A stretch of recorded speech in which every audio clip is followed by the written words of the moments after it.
Haití, 1870-1930.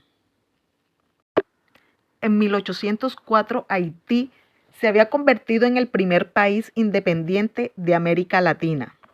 Haitianos de todos los colores vieron la derrota de los colonizadores franceses como una vindicación de la raza africana. No obstante, la nueva nación estuvo atormentada desde el principio por profundas divisiones sociales y políticas. Hacia 1870, Haití tenía alrededor de 1 millón de habitantes. La élite del país consistía en un reducido número de familias. La mayoría de ellas eran mulatas y tenían una fuerte influencia en la capital y en las ciudades del sur y el oeste. También había una pequeña élite formada por negros y ejercían su fuerza en el norte de Haití. Las clases sociales estaban directamente relacionadas con el color de la piel. Así los mulatos, que eran de tez más blanca, eran ricos por lo general y los negros por lo general eran pobres. De igual manera, el campo también estaba conformado por grandes terratenientes que eran los mulatos, campesinos con pequeñas parcelas y habían campesinos aún con parcelas mucho más pequeñas que no daban abasto y tenían que trabajar en las otras haciendas. Y así como habían esas divisiones sociales relacionadas al factor racial, también habían sendas diferencias políticas. Quienes participaban en la política por lo general eran las élites académicas, las élites cultas de los mulatos, mientras que para los negros era más fácil pertenecer al ejército, comandar un ejército en las zonas campesinas para poder tener una participación activa en la política. Cerca de 1880, Puerto Príncipe tenía alrededor de unos 30.000 habitantes y era el centro político y administrativo de Haití. Las capitales regionales y unas cuantas poblaciones más gozaban de una vigorosa vida cívica y varios de los movimientos políticos que triunfaron en aquella época nacieron en las provincias. Muchas de estas poblaciones tenían sus propios periódicos y revistas y estaban en comunicación unas con otras por medio de servicios marítimos regulares. El transporte solía ser por tierra, lento, difícil a causa del terreno montañoso. Con frecuencia, el gobierno nacional de entonces solo controlaba tenuemente el campo, en grandes zonas del cual dominaban líderes militares semiautónomos apoyados por tropas irregulares formadas por campesinos, los llamados cacos o piquets. Como ya se había dicho, para los negros el ejército representaba el único camino que les permitía alcanzar el poder político y por consiguiente la tradición militarista fue atacada de modo constante por los políticos mulatos. No obstante, algunos de estos políticos mulatos de las élites apoyaban o patrocinaban a un general negro como candidato a la presidencia con la intención de utilizarlo a modo de fachada. En el periodo que va de la caída del presidente Sylvain Salnave en 1869 a 1915 con la invasión estadounidense, las alineaciones políticas eran determinadas por factores relativos al color, la región, pero lo más importante por las lealtades y antipatías personales y familiares. Los factores de como clase social y económica no tenían gran importancia en la determinación de las afiliaciones de aquel tiempo, ya que la mayoría de los que participaban activamente en política pertenecían a la élite.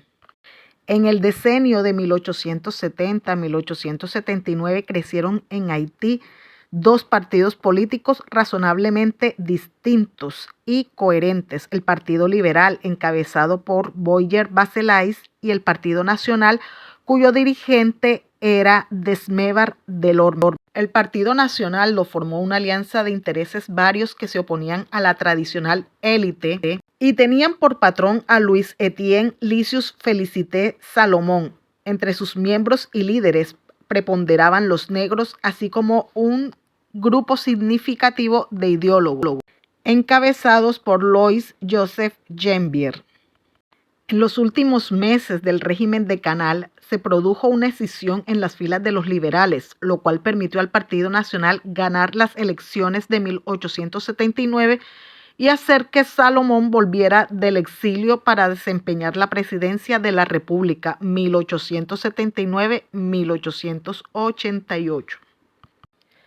Salomón, haitiano negro y educado, miembro de una acaudalada familia del sur, estaba asociada con la tendencia noiriste en Haití desde los movimientos revolucionarios de 1843-1847, momento en el que él y los miembros de su familia habían encabezado revueltas de los piquets en la región de la Grande Anse.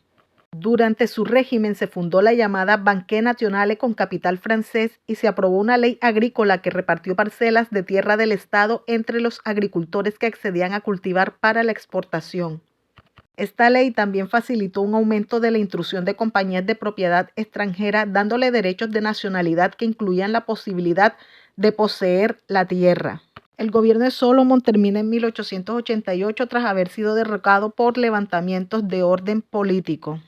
Los gobiernos posteriores se caracterizaron por haber estado influidos por Francia o por Estados Unidos. Durante el periodo de 1871 a 1911 hubo 9 gobiernos. No obstante, con el fallecimiento de Simon en 1911 empezaron 4 años de agitación social y aguda inestabilidad gubernamental, con 6 presidentes en rápida sucesión que culminaron con la invasión del país por los norteamericanos, que lo ocuparon durante 19 años. La religión popular de las masas en este periodo, y de hecho lo es en la actualidad, era el vudú. Este culto es un derivado de ciertas religiones del África Occidental al que se han añadido elementos del cristianismo. La religión tiene que ver con la adoración de Dios, bon Dieu, y de los espíritus, loas. Cada templo es autónomo y está presidido por un sacerdote o una sacerdotisa. Cada uno de los loas se ocupa de algo determinado. Del mismo modo que los haitianos no solían acudir al presidente, sino a uno de los ministros de su gabinete, también el devoto trata la religión del vudú era el medio principal por el que los esclavos de Saint-Domingue colonial habían conservado su cultura africana. Además, proporcionaba un medio de solidaridad y comunicación a los esclavos de diferentes plantaciones. Tras la declaración de la independencia en 1804, la actitud oficial de los gobiernos haitianos, tanto negros como mulatos, fue de hostilidad al culto, por lo que adoptaron varias medidas para suprimirlo. A pesar de ello, continuó floreciendo.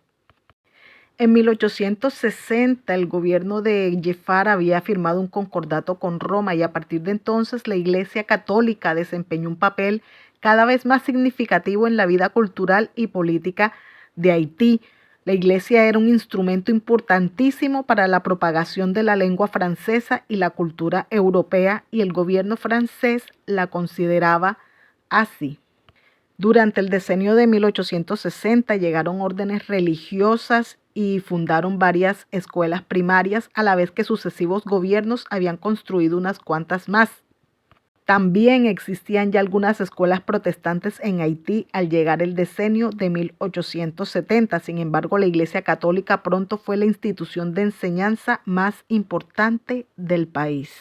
Al llegar la Iglesia Católica se asoció con las élites mulatas, por lo tanto los miembros de la élite negra eran anticlericales y se inclinaban hacia el protestantismo o la francmasonería. El presidente Salomón, por ejemplo, era el gran protector del orden masónico y todos los miembros de su gabinete eran francmasones. Hay que recalcar que la élite, fuera cual fuese su color, se oponía a la religión del vudú, aunque es indudable que algunos de sus miembros la practicaban en secreto. Dentro del protestantismo habían también baptistas, metodistas y anglicanos. A pesar de sus problemas políticos y económicos, Haití antes de la ocupación estadounidense manifestaba una vigorosa vida intelectual. Haití fue la cuna de diversos escritores que defendían la raza negra. Estos escritores respondían a la propaganda racista de publicistas europeos y norteamericanos. Los haitianos de este periodo recuperaron los temas abordados por escritores anteriores. Entre los principales participantes en este debate se encontraba Antenor Firmin, Aníbal Price, Janvier, Justin, Devot, Auguste. Estos hombres proclamaban la igualdad de las razas humanas y negaban que hubiera diferencias significativas entre ellas. Veían en Haití el símbolo y la prueba de esta igualdad y en consecuencia tendían a pintar un cuadro un tanto agradable de su país. A pesar de todo, sus obras constituyen una importante aportación al continuo debate en torno a la igualdad racial. A principios del siglo XX, la influencia británica había disminuido. En 1906 había solo 6 ingleses en Haití. El control de gran parte del sector comercial lo ejercían alemanes, que superaban numéricamente a los norteamericanos a razón de 2-1. En varias ciudades, residentes alemanes servían incluso en calidad de vicecónsules de los Estados Unidos. Durante el primer decenio del siglo XX disminuyó también la participación francesa en la vida del país y el control de la Banque Nationale dejó de estar en manos francesas para pasar a las del National City Bank de Nueva York en 1910-1911. La invasión y la ocupación por los norteamericanos de Haití el 28 de julio de 1915 hay que explicarla atendiendo a diversos factores interrelacionados. En primer lugar, debe verse como parte de un plan general de los Estados Unidos para hacerse con el control estratégico del Caribe. Durante el siglo XIX, diversas potencias extranjeras habían intentado establecer posiciones en Haití, ya fuera montando una base naval o apoderándose de la isla de La Tortue. Como hemos visto, el propio gobierno de los Estados Unidos había hecho grandes esfuerzos por conseguir MOL en 1889 y con la construcción del Canal de Panamá, los Estados Unidos estaban decididos a mantener el control militar de la región. Además de la preocupación principal de controlar estratégicamente el Caribe, el gobierno norteamericano deseaba vivamente crear en Haití una situación que favoreciera el servicio y la devolución de préstamos, así como las inversiones efectuadas por compañías estadounidenses. Poco después de su llegada a Haití, los norteamericanos tomaron medidas encaminadas a dotar a la ocupación de una fachada jurídica y encontrar un presidente marioneta. Varios destacados políticos haitianos rechazaron el ignominioso cargo, pero el presidente del Senado, Philippe Sudre d'Artiguenave, lo aceptó y permaneció en él hasta 1922. Se firmó un convenio en 1918 y se impuso una constitución nueva. La administración estadounidense en Haití se ocupó ante todo de imponer la ley y el orden en la totalidad del país, objetivo que logró cumplir con la ayuda de una gendarmería. Los efectivos de dicho cuerpo eran haitianos, aunque todos los oficiales superiores eran estadounidenses. En 1915 fueron recibidos con los brazos abiertos por los miembros de la élite, así como la mayoría de los residentes extranjeros. No obstante, la reacción general entre los haitianos corrientes, que estaban orgullosos de sus 111 años de independencia, fue de hosco resentimiento ante semejante intrusión. En 1917, Charlemagne Péralte se puso al frente de un ejército de cacos para desafiar a los invasores. Los Estados Unidos se apresuraron a mandar refuerzos de infantería de marina y las batallas continuaron durante muchos meses. En 1919, Péralte fue asesinado y la revuelta quedó sofocada.